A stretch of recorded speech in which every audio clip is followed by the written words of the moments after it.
Break के बाद आप सभी का एक बार फिर से स्वागत है और चलिए अब रुक करेंगे बिहार झारखंड की खबरों की। और आपको बता दें कि पीएम मोदी कल काराकाट लोकसभा क्षेत्र के सुवरा का दौरा करेंगे। इस दौरान पीएम मोदी चुनावी जनसभा को संबोधित भी करेंगे। पीएम मोदी के दौरे को लेकर बीजेपी कार्यकर्ताओं ने तैयारियां भी शुरू कर दी है।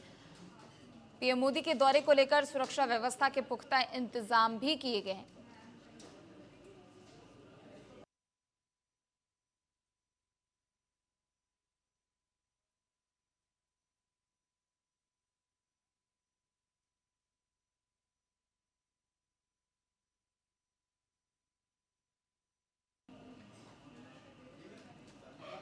प्रधानमंत्री नरेंद्र मोदी कल दरअसल बिहार का दौरा करने वाले हैं। आपको बता दें कि पीएम मोदी काराकाट लोकसभा क्षेत्र में जनसभा को संबोधित करेंगे। चूंकि 7वें चरण में यहां चुनाव होने वाले हैं और ऐसे में 7वां चरण जो कि 1 जून को मतदान होना है। और आपको बता दें कि पीएम मोदी बाकी बचे हुए सभी लोकसभा क्षेत्रों का दौरा करेंगे और इसी कारण पीएम मोदी रोहतास का भी दौरा करेंगे और यहां जनसभा को संबोधित करेंगे। और चलिए खबर पर और भी अधिक जानकारी के लिए संवाददाता अविनाश हमारे साथ जुड़ चुके हैं।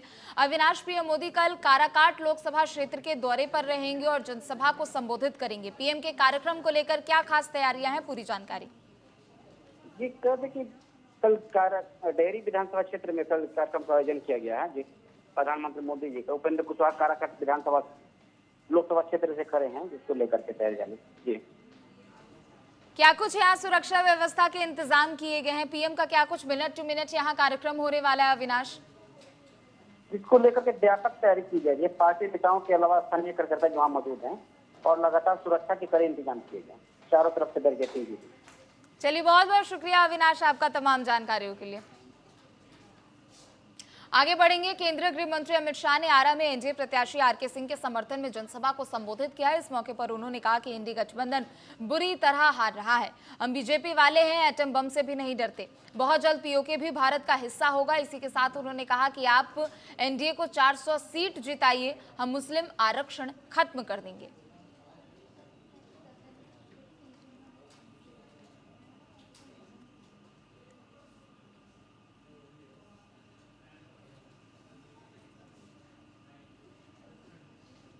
वही खबर सासाराम से है, जहां काराकाट लोकसभा क्षेत्र के नोखा में बिहार के मुख्यमंत्री नीतीश कुमार ने चुनावी जनसभा को संबोधित किया। उन्होंने काराकाट के एनडीए प्रत्याशी उपेंद्र कुशवाहा के लिए वोट की अपील की। इस दौरान सीएम नीतीश कुमार ने विपक्ष पर सीधा हमला किया और कहा कि विपक्ष के लोग उनकी सरकार में किए गए कार्यों की उपलब्धियों के आधार पर वोट मांग रहे हैं, जबकि उन लोगों को जब मौका मिला तो उन लोगों ने कुछ नहीं किया। सीएम ने लालू प्रसाद यादव पर परिवार के लोगों को आगे बढ़ाने का आरोप भी लगाया और कहा कि जब मौका मिला तो उन्होंने अपनी पत्नी, बेटी, बेटे को चुनावी मैदान में उतार दिया।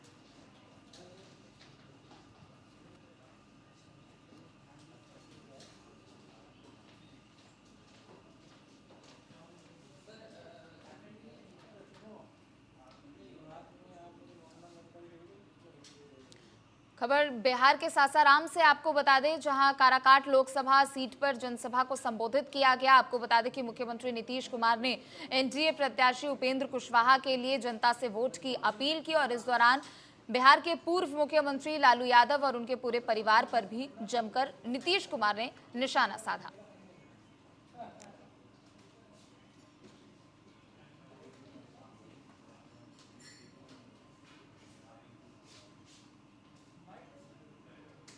आगे बढ़ेंगे, जहां बसपा सुप्रीमो मायावती ने बक्सर में चुनावी जनसभा को संबोधित किया। इस मौके पर मायावती ने कांग्रेस और बीजेपी पर निशाना साधते हुए कहा कि कांग्रेस पार्टी केंद्र और कई राज्यों की सत्ता से इसलिए बाहर हुई क्योंकि उसने गलत नीतियां बनाई। कांग्रेस की कथनी और करनी में काफी अंतर था। इस बार बीजेपी का सत्ता में वापस आना मुश्किल होगा। तो बसपा सुप्रीमो मायावती ने बक्सर में जनसभा को संबोधित किया। आपको बता दें कि इस दौरान उन्होंने बीजेपी और कांग्रेस दोनों पर जमकर निशाना साधा। कांग्रेस पर नीतियों को लेकर निशाना साधा, तो वहीं दूसरी तरफ उन्होंने कहा कि इस बार बीजेपी का सत्ता में वापस से आना थोड़ा मुश्किल होगा।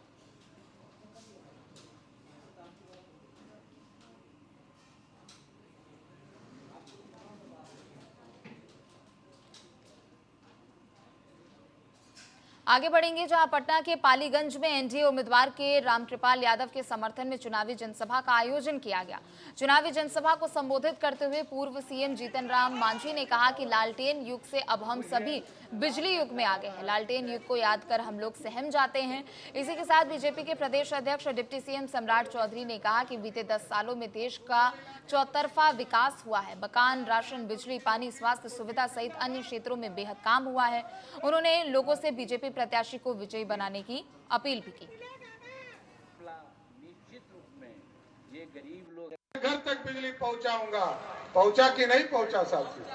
पहुंचा ना। अब मोदी जी ने कहा है इस बार रामकृपाल जी को यहां से चुनाव जिताइए और देश में मोदी सरकार बनाइए। गरीबों के बिजली बिल को जीरो करने का काम मोदी सरकार करेगी। भारत को श्रेष्ठ बनाना है। ये ठीक कहा रामकृपाल जी ने, राजा और रंग की लड़ाई है। एक तरफ लालू प्रसाद जी के बेटी चुनाव लड़ रही है। 10 साल से आपने रामकृपाल जी को भी सांसद बनाया और 8 साल से मीसा भारती भी सांसद है।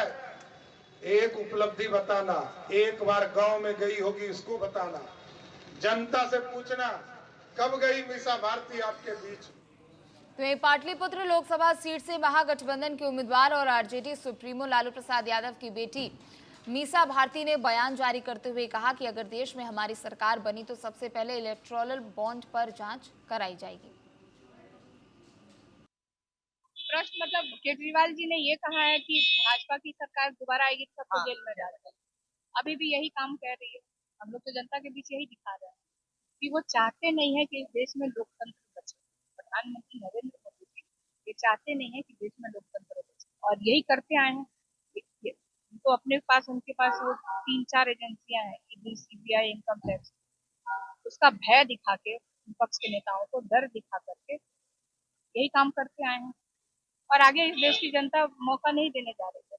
वहीं हम लोग की सरकार बनने जा रही है और हमारी सरकार, सुप्रीम कोर्ट ने टिप्पणी किया है इलेक्टोरल बॉन्ड पे, हमारी सरकार इसकी भी जांच कराएगी। जिस तरह से विपक्षी नेताओं की जांच आज प्रधानमंत्री जी करा रहे हैं, प्रधानमंत्री जी से ही हम लोगों ने भी सीखा है कि हम भी जो इस तरह का आरोप है, जो सुप्रीम कोर्ट ने जो टिप्पणी किया है ये असंवैधानिक है, तो हमारी सरकार भी इसकी जांच करेगी और जो लोग दोषी होंगे उसमें उसके ऊपर कार्रवाई की जाएगी। तो रोहतास जिला के बिक्रमगंज पहुंचे बिहार सरकार के मंत्री नीरज बबलू ने एक विवादित बयान दिया है। उन्होंने कहा कि काराकाट में माले जीतता है तो देश में जंगल राज आ जाएगा। उन्होंने कहा कि वो यहाँ के लोगों को सचेत करने आए हैं। पीएम मोदी के नेतृत्व में देश आगे बढ़ रहा है। इसी के साथ उन्होंने लोगों से एनडीए प्रत्याशी को जिताने की भी अपील की।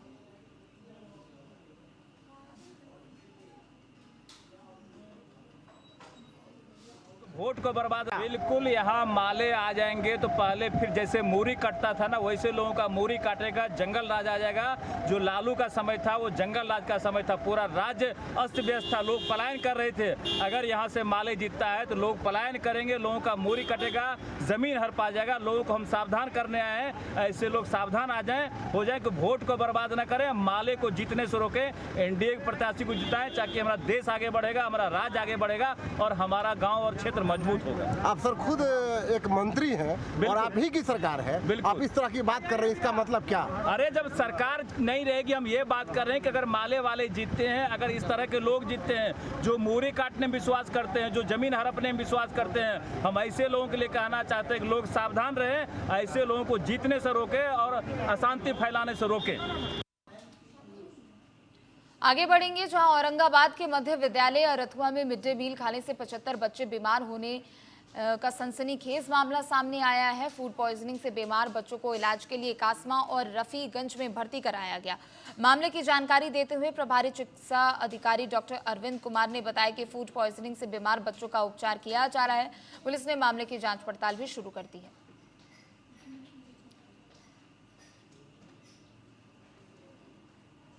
खबर बिहार के औरंगाबाद से आपको बता दें, जहां मिड डे मील खाने के बाद कई बच्चे बीमार हो गए। आपको बता दें कि फूड पॉइजनिंग की शिकायत मिली, जिसके बाद सभी बीमार बच्चों को अस्पताल में भर्ती कराया गया। सभी का इलाज जारी है। वहीं दूसरी तरफ आपको बता दें कि पुलिस ने भी मामला दर्ज करते हुए जांच पड़ताल शुरू कर दी है। प्रभारी चिकित्सा अधिकारी डॉक्टर अरविंद कुमार सिंह ने भी बताया है कि फूड पॉइजनिंग से बीमार बच्चों का इलाज जारी है। पुलिस भी इस मामले में जाँच पड़ताल कर रही है। तो औरंगाबाद से ये खबर है, जहाँ मिड डे मील खाने से 75 बच्चे बीमार हो गए, फूड पॉइजनिंग के शिकार हो गए। सभी बच्चों को अस्पताल में तुरंत भर्ती कराया। आपको बता दें कि सभी का इलाज भी जारी है।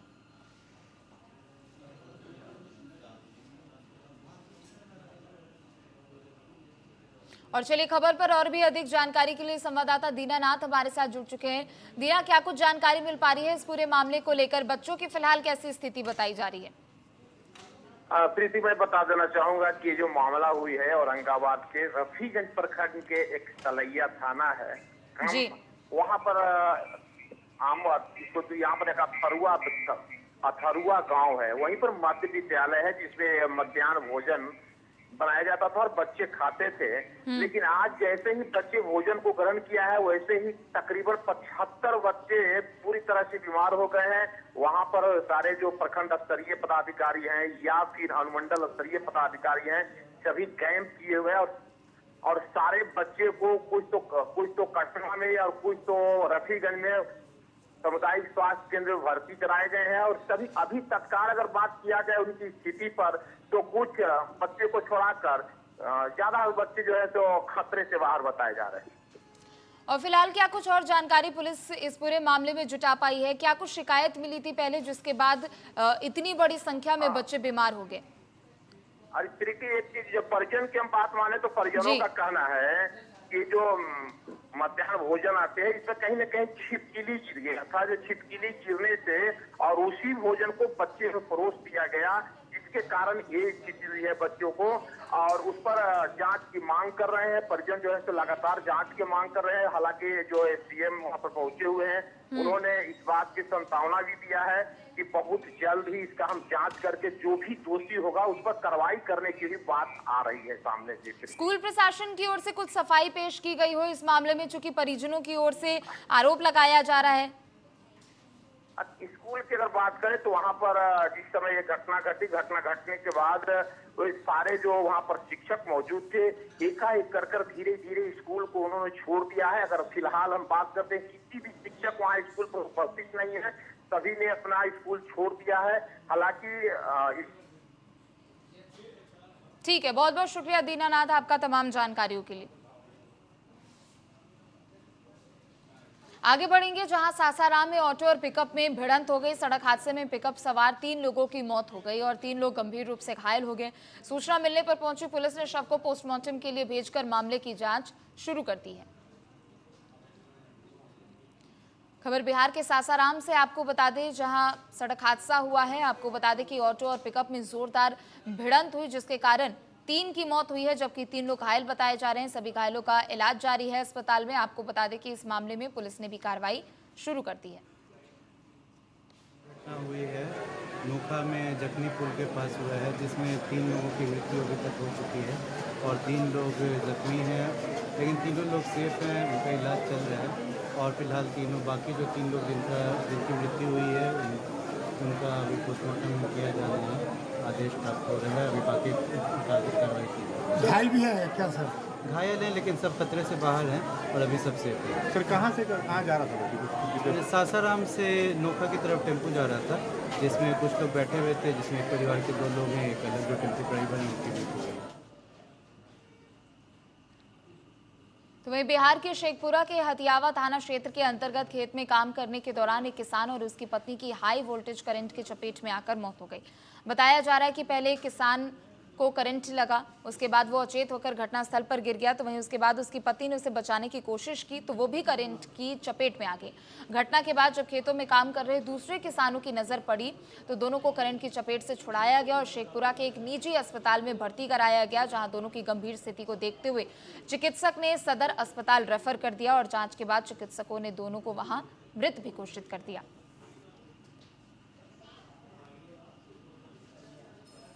घटना हमारे गांव त्यामा में हुई लगभग 1 घंटा पहले।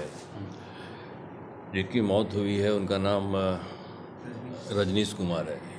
ये सुबह को अपने खेत में काम करने के लिए गए हुए थे और इनकी पत्नी इनको शायद बुलाने के लिए या शायद खाना पहुंचाने के लिए इनके खेत के पास गए हुए थे। ये देखे कि ये बिजली के खंभे से करंट के चपेट में आ गए हैं, तो अचानक इनकी पत्नी दौड़ी इनको बचाने के लिए और साथ में वो भी इनके चपेट में आ गए। तो फिर जब ग्रामीण वहाँ पे देखे तो हल्ला हुआ, तो फिर इन लोगों को उठा के इन लोगों को लाया गया डॉक्टर मुर्गेंद्र बाबू के पास, लेकिन वहाँ पे हालत इनकी काफ़ी गंभीर थी, तो उनको फिर यहाँ सदर भेज दिया गया है। वहीं छपरा में चुनाव के बाद हुई हिंसा में एक व्यक्ति के मौत के बाद बिहार पुलिस इस मामले की जांच पड़ताल कर रही है। बता दें कि बीजेपी के द्वारा शिकायत की गई थी कि रोहिणी आचार्य राबड़ी देवी के बॉडीगार्ड को लेकर मतदान केंद्र पर गई थी। वहीं बिहार पुलिस ने इस मामले की जांच की और पाया कि चुनाव के दिन दरअसल रोहिणी आचार्य के साथ राबड़ी देवी का बॉडीगार्ड जितेंद्र सिंह मतदान केंद्र पर गया था। वहीं पुलिस मुख्यालय ने तत्काल उन्हें निलंबित किया है। इस मामले को जांच के लिए यहाँ पर एसआईटी टीम का भी गठन किया गया है, जो कि राबड़ी आवास पर पहुंची थी और तमाम जानकारियां भी यहां से जुटाई गई। बिहार के छपरा में 5वें चरण के मतदान के बाद हिंसा की खबर आई थी। आपको बता दें कि सारण लोकसभा सीट पर कई मतदान केंद्रों पर मतदान हो रहे थे, जिसके बाद अचानक से बीजेपी और उनके कार्यकर्ताओं की ओर से आरोप लगाया गया कि आरजेडी प्रत्याशी रोहिणी आचार्य दरअसल अपनी माता यानी राबड़ी देवी के बॉडीगार्ड को लेकर वो मतदान केंद्र पर गई थी, जिसका वीडियो भी सोशल मीडिया पर काफी वायरल भी हुआ था। तो वहीं आपको बता दें कि अब इस पूरे मामले को लेकर पुलिस ने जांच पड़ताल शुरू कर दी है और दरअसल ये जांच में पाया भी गया है कि रोहिणी आचार्य बॉडीगार्ड के साथ मतदान केंद्र पर पहुंची थी। तो वहीं आपको बता दें कि पुलिस मुख्यालय की ओर से बॉडीगार्ड जितेंद्र सिंह को निलंबित भी कर दिया है।